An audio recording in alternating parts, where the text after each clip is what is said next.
بغض النظر الاهلي يكسب كاس السوبر المصري، ولكن لما نتكلم على مجمل المباراة او الاربع اشواط نلاقي مانويل جوميز يتفوق على مارسيل كولر.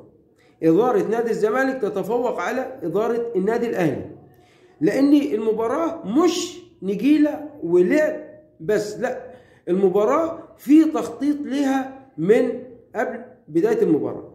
بمعنى لما يجي رئيس مجلس إدارة نادي الزمالك يقول لك أنا هنسحب أو ههدد بالانسحاب أو يهدد بالانسحاب، ده معناه إيه؟ معناه عاوز يموت المباراة كلينيكيا، وهو دون اللي وصل له بالفعل. المباراة ماتت كلينيكيا لما اتكلموا وقالوا هننسحب أو بنهدد بالانسحاب.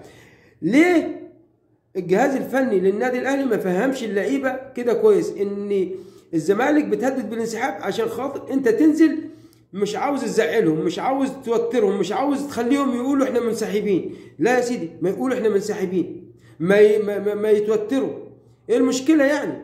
ولكن نجحوا مجلس إدارة نادي الزمالك ومانويل جوميز انهم يلعبوا على الحتة دي للنادي الأهلي، انهم بيتوشكوا في كل لحظة.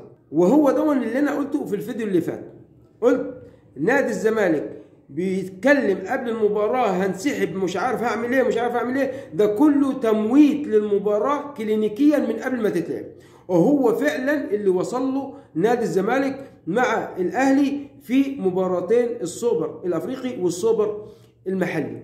ولكن العناية الالهية تكشف لنا ان شيكابالا اهلاوي يضيع ضربة الترجيح اللي كان الزمالك هياخد فيها الكاس الثاني على التوالي من النادي الاهلي.